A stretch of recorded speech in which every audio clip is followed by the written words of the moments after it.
Sahabat Fresh Juice, sesaat lagi kita akan mendengarkan Fresh Juice Selasa 12 Maret 2024 bersama Romo Dwi Joko dari Surabaya. Selamat mendengarkan.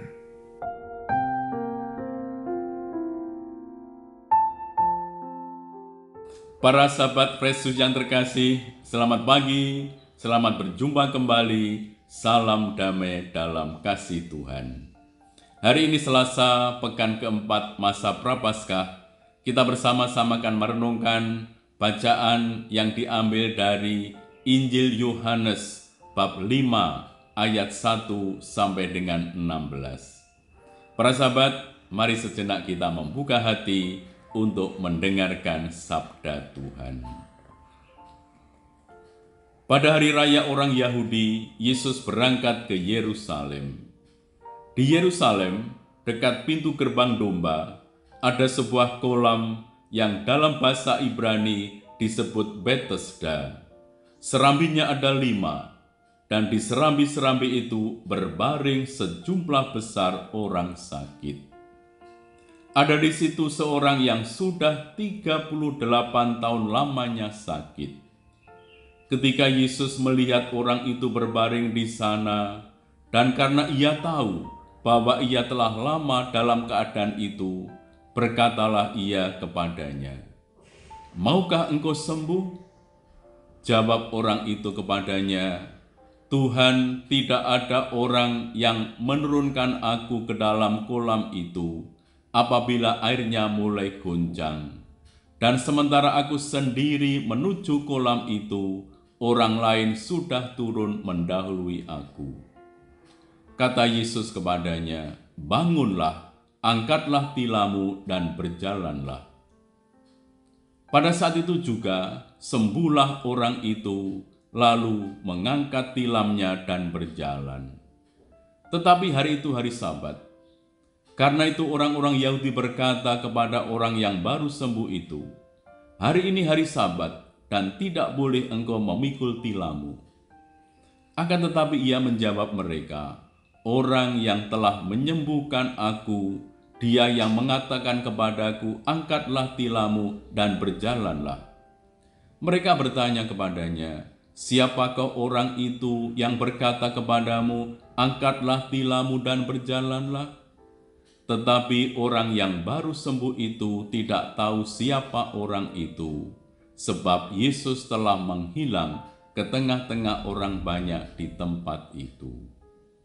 Kemudian, ketika bertemu dengan dia dalam bait Allah, Yesus lalu berkata kepadanya, "Engkau telah sembuh, jangan berbuat dosa lagi, supaya padamu jangan terjadi yang lebih buruk." Orang itu keluar lalu menceritakan kepada orang-orang Yahudi bahwa Yesuslah yang telah menyembuhkan dia. Dan karena itu, orang-orang Yahudi berusaha menganiaya Yesus karena ia melakukan hal-hal itu pada hari Sabat. Demikianlah sabda Tuhan. Terpujilah Kristus. Nah, para sahabat, ketika pertama kali Yesus pergi ke Yerusalem bersama murid-muridnya, ia pergi ke bait suci rumah Bapanya. Ketika pergi untuk kedua kalinya, ia datang ke suatu tempat, ke kolam Betesda, di mana orang-orang yang tersingkir, terasing, sakit, berbaring di sana-sini. Maka dikatakan tadi, di serambi-serambi itu berbaring sejumlah besar orang sakit, orang-orang buta, orang-orang timpang, orang-orang lumpuh. Nah, mereka adalah orang-orang yang tidak dikehendaki, tetapi mereka itu juga orang-orang yang dicintai Allah. Mereka adalah juga rumah Bapa, dan kepada merekalah Yesus datang. Tentu Yesus datang dengan para muridnya. Ia ingin agar para murid sadar bahwa tugas perutusan mereka pertama-tama haruslah tertuju kepada mereka yang hidupnya seakan-akan hancur dan tersingkir. Bagi Yesus, setiap pribadi itu, apapun kemampuan dan cacat mereka, adalah istimewa dan penting. Setiap orang adalah anak Allah. Setiap orang dicintai oleh Allah. Maka dengan datang ke tempat itu, Yesus menyatakan kerinduan Allah yang amat dalam untuk menjembatani jurang yang memisahkan orang, untuk membawa orang-orang yang berbeda-beda menjadi satu dalam persaudaraan. Mereka yang bodoh, mereka yang bijak, mereka yang berkuasa, dan mereka yang tak berdaya. Yesus datang kepada seorang yang lumpuh, yang sudah berada di tempat itu selama 38 tahun. Yesus tergerak oleh orang yang hancur karena putus asa dan berkata kepada orang itu, "Maukah engkau sembuh?" Nah, orang yang dirundung sakit ini menjawab tidak dari hati yang beriman, tetapi dari hidup yang putus asa. Ia tidak mempunyai kawan, ia tidak mempunyai keluarga dekat, tidak ada orang yang peduli padanya. Ia sendirian dan ditinggalkan dalam menghadapi nasibnya yang suram. Ini nampak jelas dari jawaban orang sakit itu kepada Yesus. "Tuhan, tidak ada orang yang menurunkan aku ke dalam kolam itu apabila airnya mulai goncang.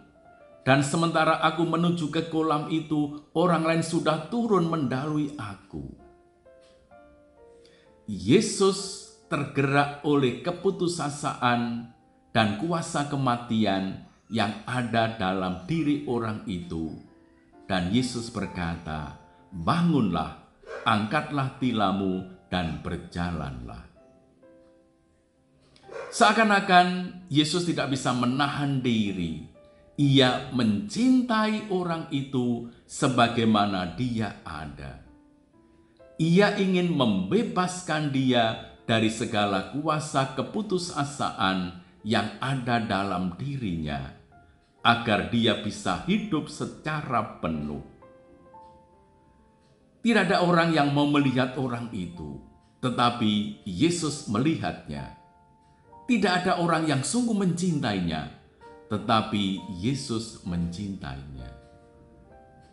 Para sahabat, kisah dalam Injil Yohanes ini menyatakan bagaimana Yesus datang kepada kita dan menjumpai kita masing-masing di tempat kungkungan dan keputusasaan yang ada dalam diri kita.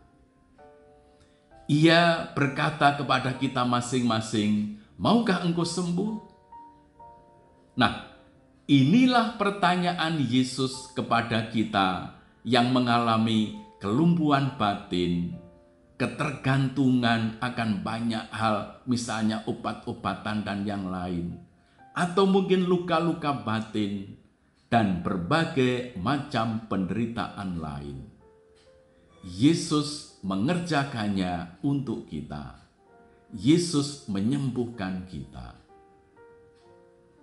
Nah, kita melihat bahwa mukjizat adalah tanda kasih Yesus yang rindu untuk menyembuhkan kita masing-masing, supaya kita bisa hidup dengan benar dan berkembang dalam kasih. Memang tidak mudah bagi kita untuk menerima risiko penyembuhan hati dan berubah untuk menjadi semakin mengasihi dan semakin terbuka terhadap orang lain.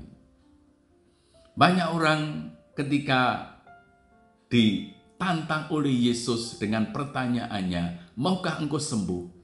Banyak orang tidak ingin sembuh. Banyak orang tetap ingin tenggelam dalam sakit, dalam luka, dalam keputusasaannya. Padahal Yesus datang ingin memberikan kesembuhan supaya kita mengalami kepenuhan hidup dan dengan demikian kita juga mampu untuk memberikan kasih dan kehidupan bagi yang lain. Nah, apakah kita yakin bahwa kita juga dipanggil untuk menjadi orang yang menyembuhkan orang lain melalui kasih dan perhatian kita? Orang yang berada dalam keputusasaan perlu menemukan orang yang penuh harapan dan hidup secara penuh, yang dapat menyatakan kepada mereka bahwa mereka adalah penting dan pantas dicintai, dan membantu mereka untuk menemukan makna hidup mereka. Marilah kita berdoa.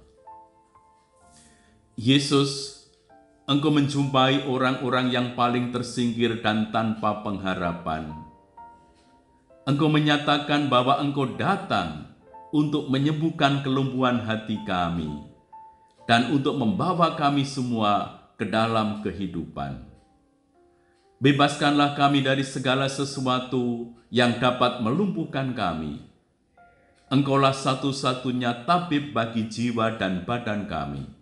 Engkau yang hidup dan berkuasa sepanjang segala masa. Amin.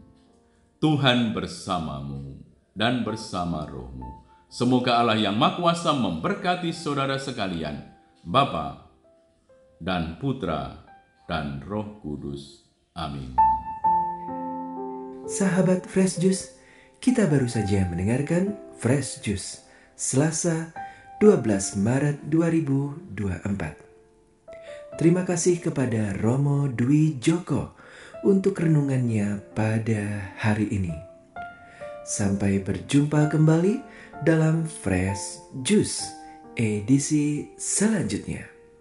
Tetap semangat, jaga kesehatan, dan salam Fresh Juice.